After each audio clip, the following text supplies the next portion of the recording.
Welcome to Myriosity, a podcast about Christianity for the merely curious.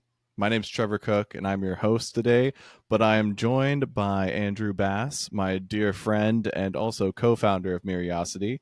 Andrew is kind of the expert of our two-person outfit here.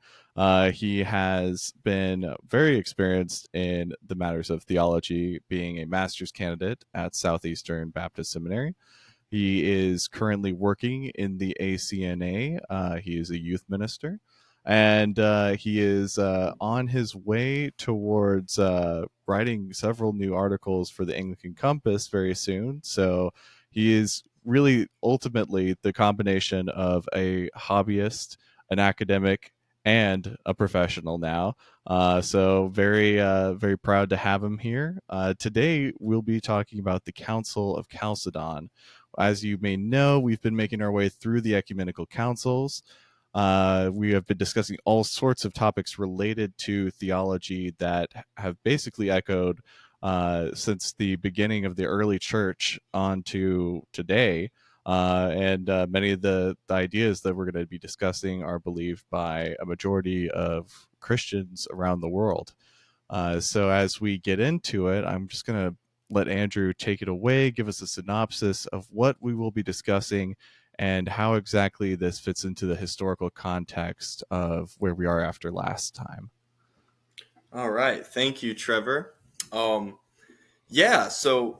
as you mentioned, we're going through these first seven councils, and we last left off at the Council of Ephesus in 431 AD. And that one was centered around what's called Nestorianism, even though it's very hard to pin down what that belief actually is. But what we do know is that Nestorius was not a fan of the term Theotokos, which means God bearer. He did not support that title for Mary. He argued that Mary did not give birth to God, that God cannot because God is immutable, because God doesn't change, he can't be born. That's ridiculous, right? That was Nestorius's claim. And he was shut down by the council that eventually came. And we learned a little bit more things about the development of authority in the church there, with Pope Celestine sending Philip, his advisor, who kind of has at least the earliest document that I can find historically of claiming that not only is the Bishop of Rome in this chair of Peter, but that has like serious implications for doctrine and for guiding the doctrine. So that kind of all of that, we're coming all out of that. And the big thing that lasted, both of those things will show up in this council. But Nestorianism was decried.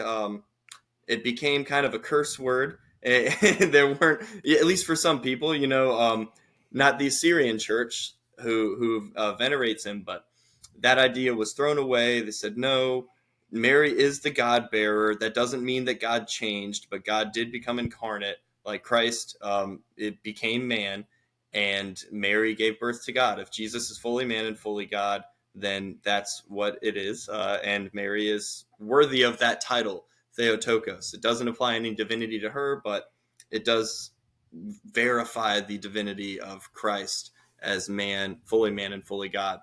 So that happened in 431. Obviously, as we've learned by now, that does not mean everyone changes their mind and finds common ground. So some time goes on, and remember, Christianity now has moved towards Constantinople. That's kind of the new Rome. That's how the council defined it, Ephesus, as the new Rome. A lot of stuff is happening in the East. And in the 440s, so just 15 years later, there is this priest in Constantinople named Eutyches, I guess. We'll take some liberties there. And he was in opposition to Nestorius. He also was against Nestorianism. Remember, that's a bad word. We're not using that. But he did oppose this idea that Christ had two distinct natures in his one person, which was a very popular idea at the time. Eutyches' position, opposing it. And so he said, no, that's not the case. Christ had two natures before the incarnation. And this is his big quote: two natures before the incarnation, but one after. So after Christ became man, his fully godness and fully humanness linked together in this indistinguishable way. One person, one nature, fully God, fully man. That was kind of the idea that Eutyches was pushing, and it would create quite the stir Okay. in the Christian Before we world. dive further in with that one, all right, I think we need to kind of specify what Eutyches is really talking about here, because the idea of the God man divide, but also being one, is basically central to all of this Christological discussion, that we're trying to make sense of the concept of incarnation between the what we know as the infinite absolute, Father of all creation, and the man who was his perfect realization on earth. And how exactly that is able to be understood is clearly the point of tension in most of these councils. Even the last one, while it seemed to center on Mary, was more about the nature of Christ, because that affects the status of Mary in terms of what it is she's really giving birth to. Is it she giving birth to the creator of the universe, who, you know, predates her existence and is in fact beyond it entirely? Or is she giving birth to the man half? Or in this case, now that we are, getting into the nitty gritty of the essence, or like nature of Christ, that we're dealing with someone who can be both a nature that is finite and human, as well as a nature that is infinite and almighty and godly. And that's the main question here. And I think that I've heard it said that there's like a vinegar in the ocean kind of analogy. Hmm. Andrew, have you heard that as well? I haven't heard that, but that is interesting. Yeah, so I think that kind of gets at the root of a lot of this issue. Is, yeah, all of these are questions about Christ and what that implies, and there is a lot of fear of making a deity out of Mary. That fear existed back then too. And if we remember, that was Nestorius's big thing. He was all about two natures, because God could not be born, right? And so Mary did not give birth to the Word, according to Nestorius. She gave birth to the man that is Christ. And so I think that's where we see a lot of these good faith people in the East coming up and saying, you can't say that Christ has two natures. That's Nestorianism, right? You're Right. trying to divide Christ into two different things. It's kind of a slippery slope fallacy a little bit, where they Hmm. they kind of think that anything that resembles Nestorianism will lead to Nestorianism, Right. which is breaking down of the the Trinity again, the unitary idea of God, and making us polytheists instead of Mm, monotheists. And I think that that's a reasonable concern at this point, especially considering how popular it is. But it's also, the reason it's popular is because in a lot of ways it makes sense. In a lot of ways there's biblical backing for what they're saying. If the word was God, if the word is God, and the word was with God from the beginning in creation, how can the word then be, born through the Virgin Mary? And so all of these questions, though, we're starting to talk again about yeah. our last episode. We're gonna just do a repeat. Yeah. But let's get into the other characters that are main players this time, because I know that we've kind of set the stage. We Hmm. have bishops from very important areas that we talked about last time, that are kind of like archbishops at this Hmm. point, and we know that Eutyches is involved. But who else are we going to be dealing with at this juncture in Christian history? Yeah. So, probably two of the big names early on to respond to Eutyches in this controversy was Theodoret, who was the bishop of Cyrus. We're going to pronounce all the names wrong today, but Theodoret of Cyrus. He wrote against this. He, just like Cyril did in his letters, like wrote against it, and charged Eutychus with all of this heresy. And later on, Domnus, who was the bishop or the patriarch of Antioch, so that's that archbishop type of language that would actually come out of this council, that term, patriarch. They wrote to the emperor, who was Theodosius II, not to be confused with Theodosius I, who made Christianity legal in the Roman Empire. But they wrote to Theodosius II, and they were not happy with this, and so they wanted to depose Eutyches for what he did, kind of defrock him, get him out of there, exile him, or whatever. And they accused him of what we've kind of seen coming now ever since Nicaea. That's that hallmark council. And they said, you are not following the faith of the Nicene Creed, right? You're rejecting the proper interpretation of Cyril's second letter to Nestorius, right? And you're denying the Nicene faith. Not only are you getting Christology wrong, but you're abandoning Nicene Christianity.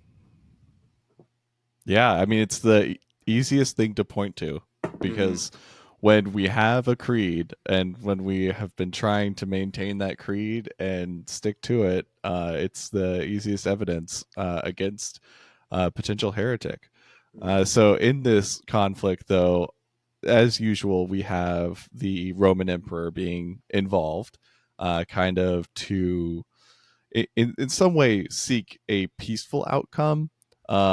And how exactly is Emperor Theodosius II compared to, his father or grandfather? It's been 40-ish years, right? I believe is what you said. So, well, it's been a while over that, because now we're well into the 5th century. But I mean, he responds. He's on their side. He's up there in the east, and Theodoret and Domnus, they're powerful people. They're kind of really speaking on behalf of the east. And so they respond, and they have a synod. Theodosius kind of calls for this synod, which he had what was called, I think, like a semi-permanent council kind of sitting in there. And they denounced Eutyches. They considered him a heretic. He wouldn't confess the two natures of Christ, so he was deposed, defrocked, and excommunicated from the church at this local synod. So remember, we're not at a council yet, but they were trying to handle this locally, do it on their own without making too big of a deal out of it. Okay, so you said he was excommunicated. Do you want to explain excommunication? Because I'm not sure if we've really dealt with it directly already. There's been some exile, and there's been some what was the last time with the letters and anathematized, but so excommunication is basically, it's not so much a punitive measure as it is a hope for reconciliation. So the idea is kind of like what it sounds like. You would be, well, one, as a priest, he couldn't do that anymore. That's part of the deposition. But two, you wouldn't be able to receive the Eucharist. You would kind of be shunned and treated as a non-believer. And so ideally, that would be a time to evangelize to that person in hopes that they would repent of their sin or of their heresy, with the ultimate goal of reuniting, reunification, and joining the church. So the goal of excommunication, at least in principle, is never to be a permanent condemnation of somebody. It is sort of a last-ditch effort for repentance and reconciliation. Okay, that was a really good explanation of it. I think that now that we understand that, the outcome here is that they're saying, okay, Eutyches, we've told you, we've asked you, you've heard from us. This is official now. You need to come back and express that you are sorry for what you've been teaching. but I'm imagining that Eutyches is not alone in this and is not going to accept and repent right off the start. Yeah, no. So that happens, and Eutyches is kind of throwing some life rafts out, looking for help, and so his theology makes it to the West. He writes to all of the patriarchs and bishops all throughout, Alexandria, Jerusalem, Thessalonica, Rome, and the Pope Leo. He gets Eutyches' theology and reads it, and he doesn't understand it. For him, what would go on to become this two natures concept was not a very difficult thing to grasp, and he didn't see it as Nestorianism.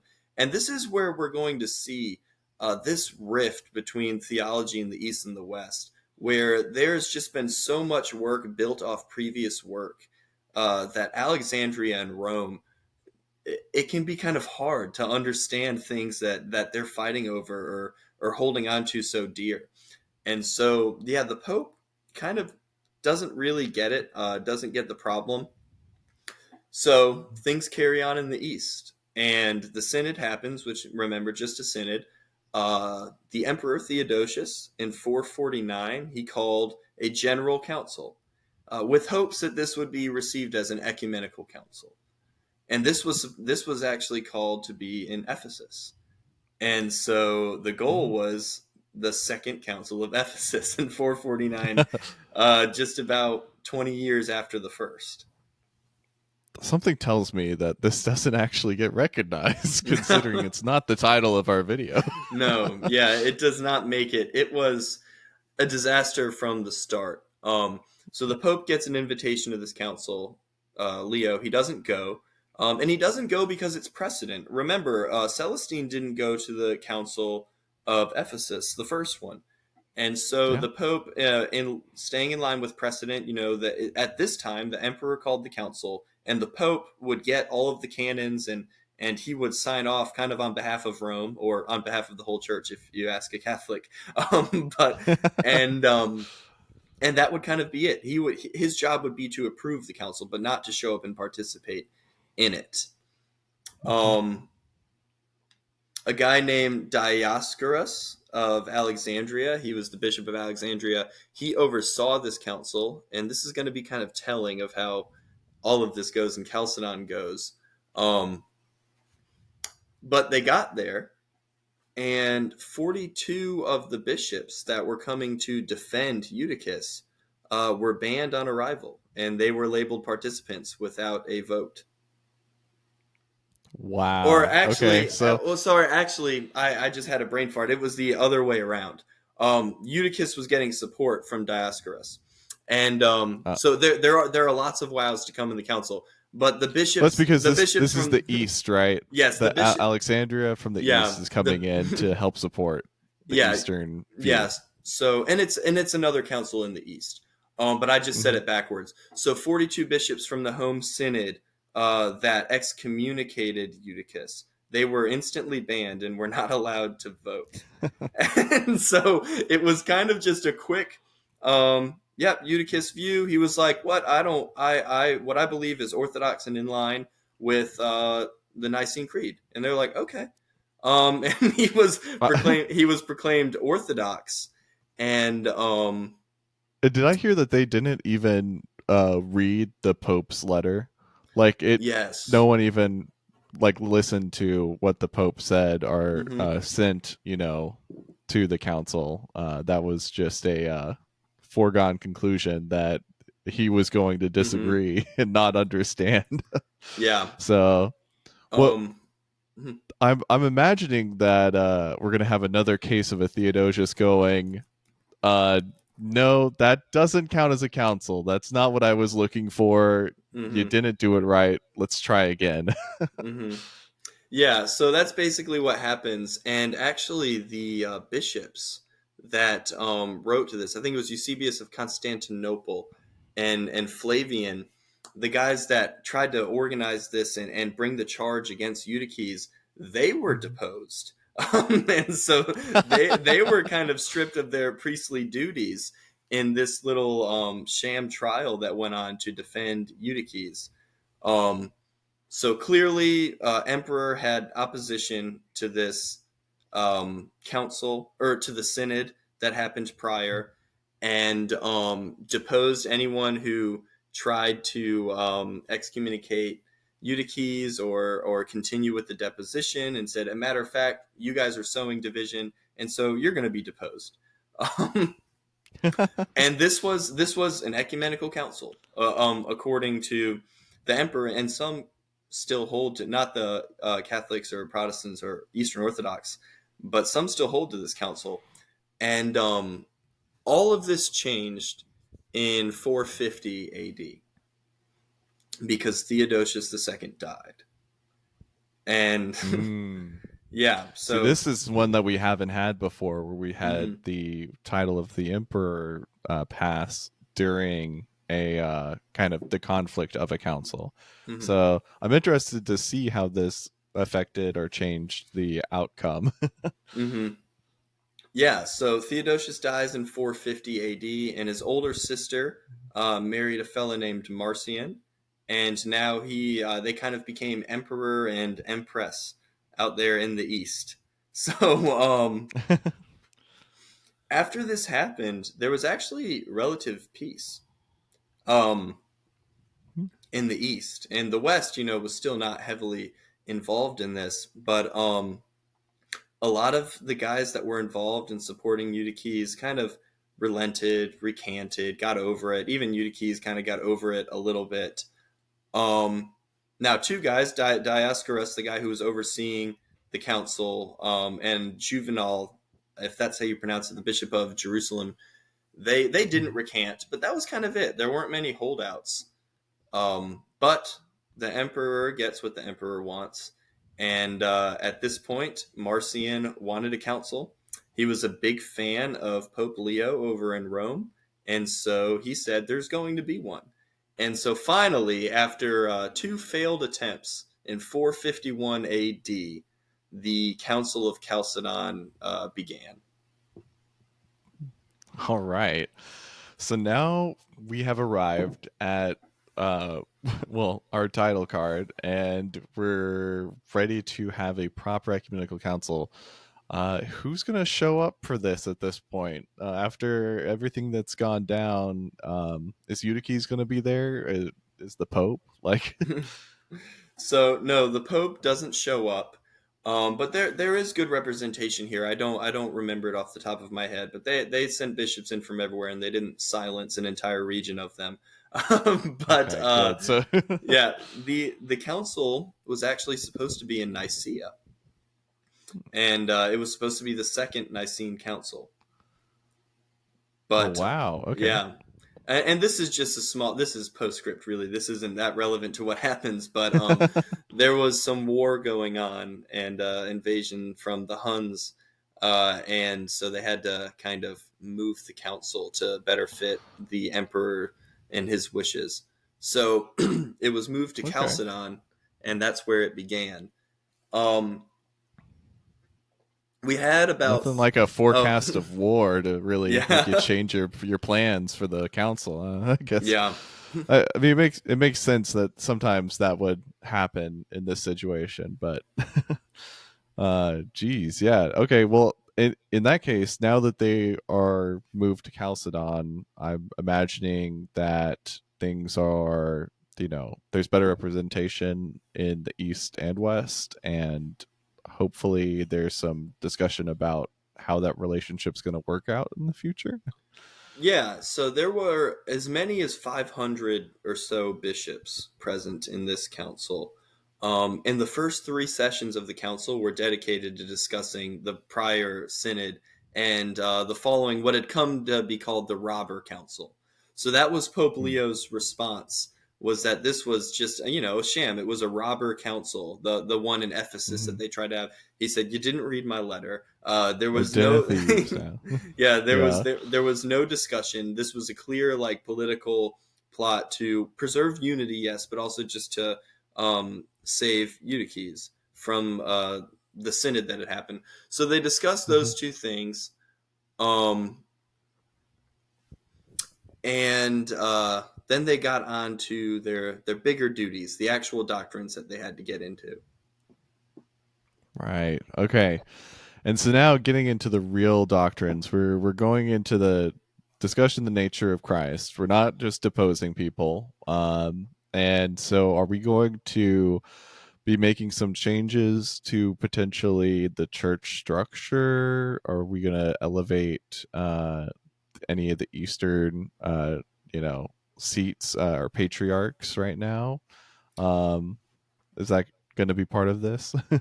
Yeah, so there were lots of canons that came out of the council, but none of them were controversial. I think it was 30 some or so. There were two big ones. And just so everyone knows too, canons are kind of like these rules being Mm, kind of made within the council's format.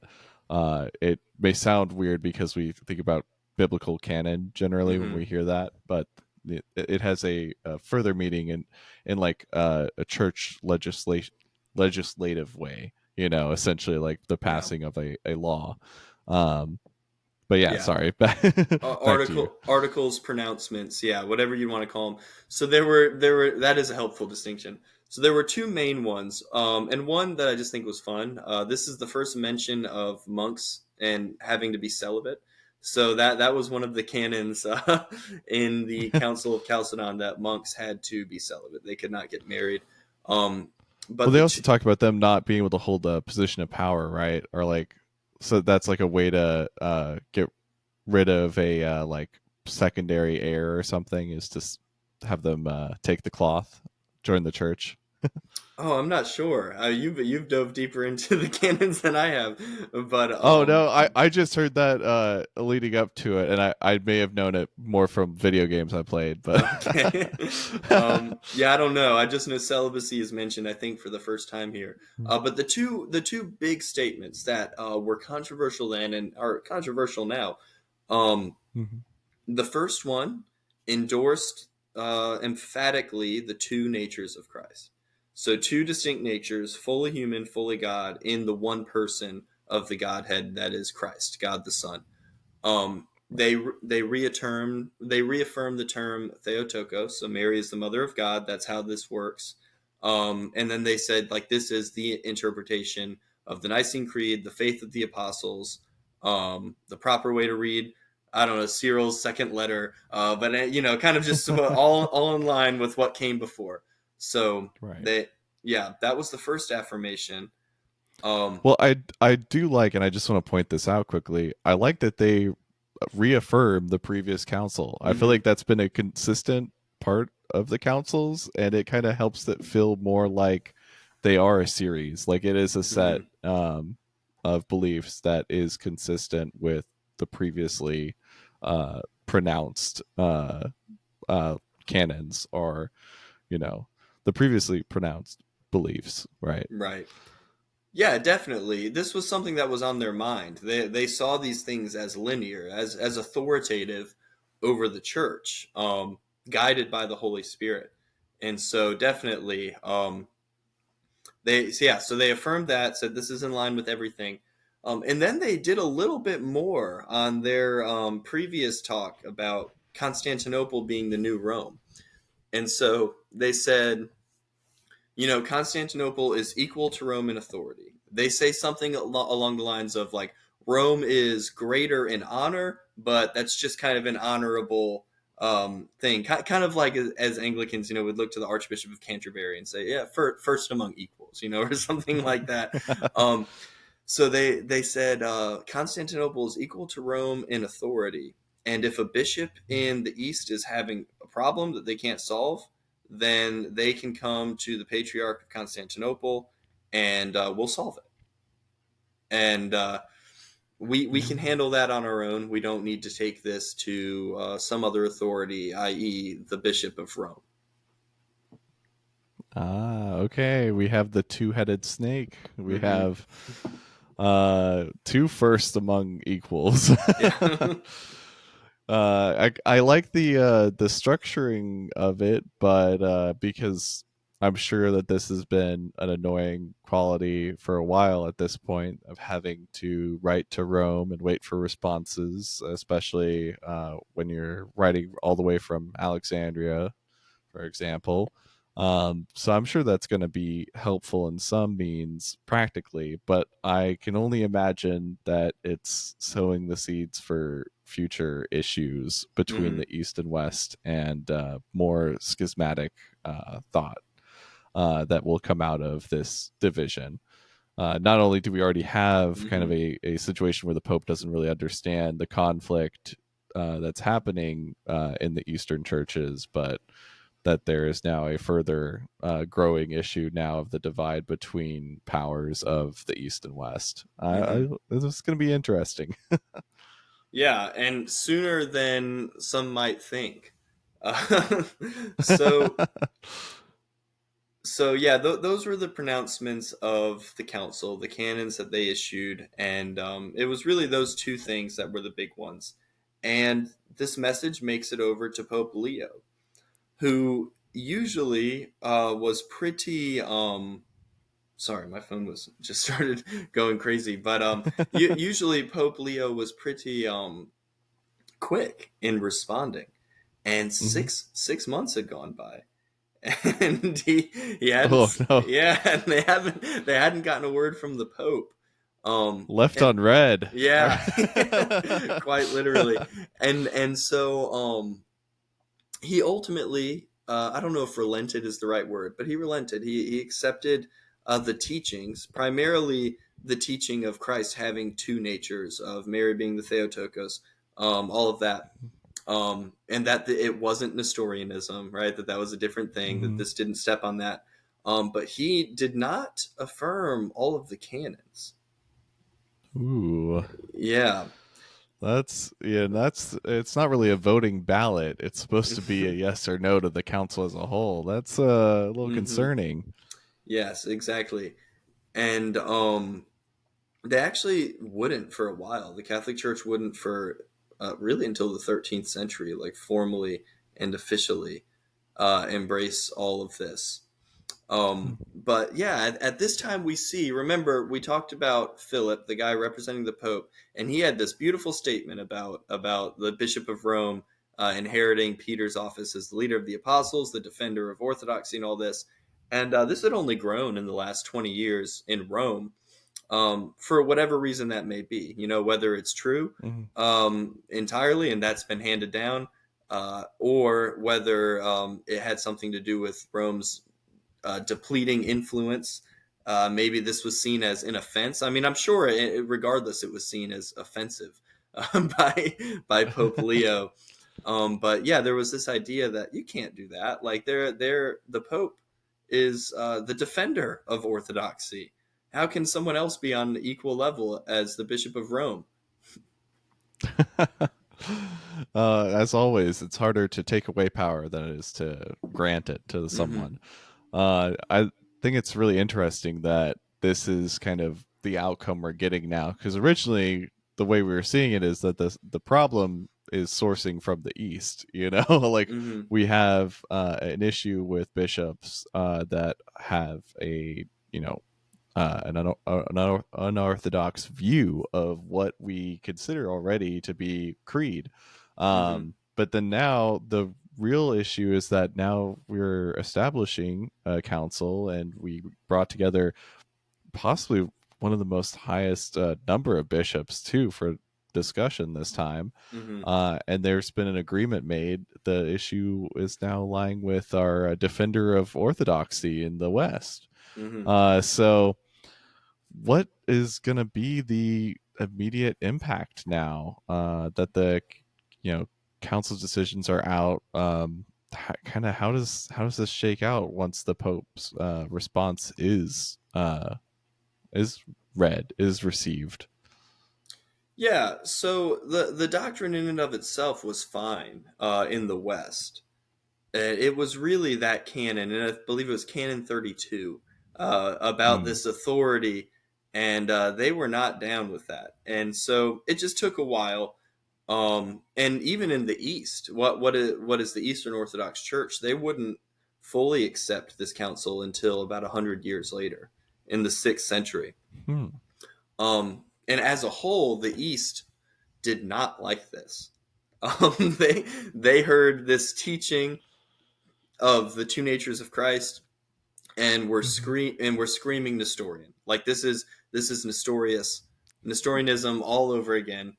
And especially in Alexandria, they were not happy with this, and they would ultimately become Monophysites or Miaphysites. I feel so bad trying to pinpoint which one they are. I think they would identify as Uh, Miaphysites. This idea of yeah. one nature that's fully God and fully man. Yeah, the Miaphysites versus Monophysites is a difficult one. We do like Hmm. having these debates where it's words that are very very similar, Yeah. like homoousios, and they don't seem very different, but they have a lot of meaning behind them. Yeah. From what I've heard, there's not really a major Christian sect that still believes in monophysite Right. uh, like beliefs, Hmm. which that would be that there is um, only God, that it has consumed the little bit of human because that's not enough to affect the God nature of Christ. Mm.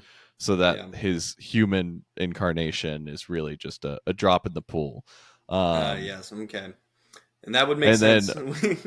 Miaphysite is saying that it is one nature, but it's because they have become combined, right? Right. That they that Jesus is not of two natures. He can't be divided again after his incarnation, but once he was born, he is, you know, he is the combination of fully God and fully Mm. man, and that nature is his and his alone.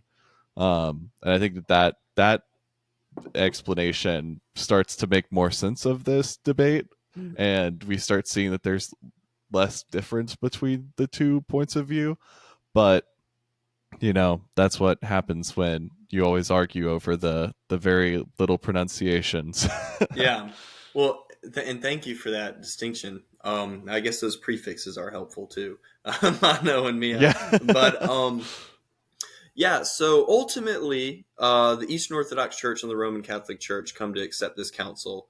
Um, I guess the Roman Catholic Church, I'd have to go back and look and see exactly how they explain Canon 32. I'm not. I know Pope Leo never affirmed it, but I don't know if they have a workaround for that or if they just don't count that as authoritative.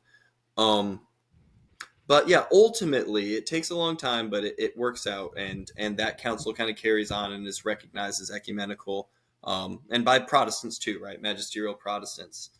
But over in Alexandria and over in some other places in the East, there just never is acceptance, and I think that's what makes this council so interesting because we saw with Ephesus, right? The Assyrian Church of the East saying like, I don't really know about that, and they were kind of isolated. They would they would have representation at councils, but they'd mostly just be like, yeah, that sounds good. Nicene Creed sounds good. Um, and so maybe their schism was a little bit smaller compared to what was coming after Chalcedon. But we see here, right, in 2 years' time, there were two attempts at an ecumenical council, and one didn't work. And so we see this idea that this reality that it's not enough to just call an ecumenical council. At least it wasn't for Ephesus too. The council has to be received. If it's not received, it's not ecumenical, which is why virtually all churches reject Ephesus too. And when we consider going back to Rome in the Eastern Orthodox, how long it took them to accept this council, then we have to go back and look at these churches who never accepted it. And they would become the Oriental Orthodox Church. So that's, your Coptic church from Alexandria, your Ethiopian church. I think there's six of them, all coming kind of from out of the East. And it can be easy for us to look back and say, oh, they were schismatics. Like, this council happened and they were like, no, we are making a stance against this. But in reality, at the time of Chalcedon, it was the opposite. You had to actually take action to align yourself with the council. You didn't have to take any action to avoid it and not affirm it. That was kind of the status quo for a little bit of time there. And so what we see is these churches that would ultimately become these six jurisdictions that still survive today as Oriental Orthodox. They just never accepted this. Uh, Yeah. No, if you're a Christian today, then you are a council denier of some council. You just yeah. have to know which ones. Yes, exactly. Um, and so they persist today, and yeah, they're Miaphysites. They believe Jesus is fully God and fully man, but they deny this two nature theology. That admittedly, I mean, it's overwhelmingly accepted.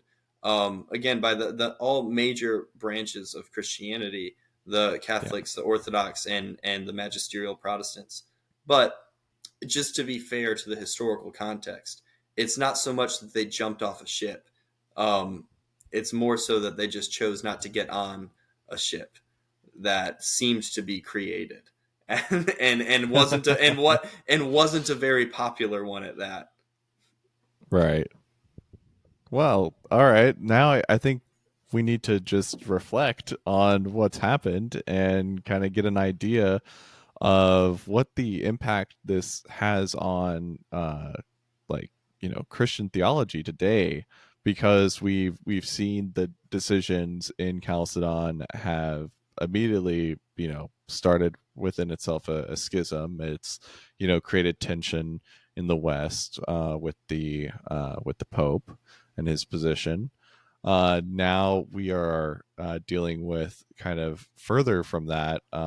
What's the modern discourse now when we deal with like the faith and unity Mm, within Christianity regarding Chalcedon? And kind of what lessons do you think we can really take away on top of what you've already mentioned about how it's easy to look at this and say, if you refuse, if you cause problems, if you don't agree, if there's not unity, you're the issue, yeah. because we have the council and it's official. Um, but what is what's our place now, especially as people who are curious about Christianity, who want to learn more about church history as well as theology and its practical applications. Like, how do we view this now as people who are trying to pursue a greater understanding with this, but also wanting to maintain some community and unity with our extended family in Christ? Hmm. Yeah. So I think an answer I revert back to a lot is that there you do, no matter what tradition you're coming from, you should really put a lot of respect and weight in the teaching of the ecumenical councils. They are tried and true for the most part. These early ones, and I mean the hypostatic union of Christ's divine and human nature is really paramount, the pinnacle of just our Christology. So much of Orthodox Christian theology stems from that teaching and that idea, and that alone isn't a reason to affirm it, but it is an evidence that there may be some truth to this, and maybe this is entirely true. And so, even if you don't see the council itself as authoritative, just the overwhelming witness of the church for the last 1500 years in affirming and building off of this doctrine should cause you to think twice before abandoning it in exchange for an idea that you think is better or that maybe you even came up with. And this also, the last thing I'll say is this, as the Fourth Ecumenical Council, I know we're talking about the seven general councils that kind of unite Christendom, but these four were like even more important. And you'll kind of read throughout history in both the Protestant and Catholic traditions, there is reference back to the first four or the general councils. And these are the ones they're talking about, the ones that we've covered now in these four episodes. 5, 6, and 7 are great too, and they're kind of accepted as Catholic in the church. But these four really, really set the groundwork definitively of who Christ is in a way that you really can't sneak around and make Christological heresies if you're trying to uphold the teachings in these councils. Awesome. Thank you, Andrew. I think that that's a good, summation of it, because after all, like, these councils aren't held because people ask questions or are curious about certain theological concepts and are trying to figure things out. It's Mm-hmm. because eventually it leads to them teaching and arguing against it in a public forum in order to sway and change the minds of many others, right? And I think at the end of the day, like, it's okay to review and go into the councils and learn about them and question their conclusions and how they were held, and like what were the details and context of them historically, because that's how they exist for us to learn and know about them. But then the real question comes to when you're looking to teach something, when you're looking to spread ideas, that you are truly examining them carefully, and that Mm-hmm. you're understanding and appreciative of all that's come before you and all the other attempts to comprehend these very ideas that have been around for a long time at this point, and we're only on the tail end of that, getting to kind of see with different eyes, but see very consistent and similar beliefs. Mm-hmm. So it is truly a joy to discuss these with you, Andrew, and I hope that you've had a fun time tonight. And it's also good to see your face too Yeah. in It, our new video format, if it mm-hmm. hopefully works and we're able to upload. We hope you all enjoyed getting to watch us make very confused and pensive faces at each other while we spoke. Yeah, this the video was fun. I'm glad we tried this, and it was great to have a big history test in there with it while I'm Yeah. trying to look pretty for the camera. But I think we got through it well. Absolutely. Well, with that, we will leave you, but I'll go ahead and do an outro here for our video watchers. This is Curiosity. We're a podcast and we have a website that we would love for you to go to. We really appreciate your support. If you like, comment, subscribe, ring the bell, go to church. We appreciate it. And we hope that you will, spend some more time checking out our other material. You can find us on Spotify or wherever you listen to podcasts. And check out our Twitter and Instagram to stay notified on when we're posting and what we're doing. We appreciate you for listening, and hope that you have a wonderful week. Thank you, Trevor, and All thank right. you for watching. Bye. Bye.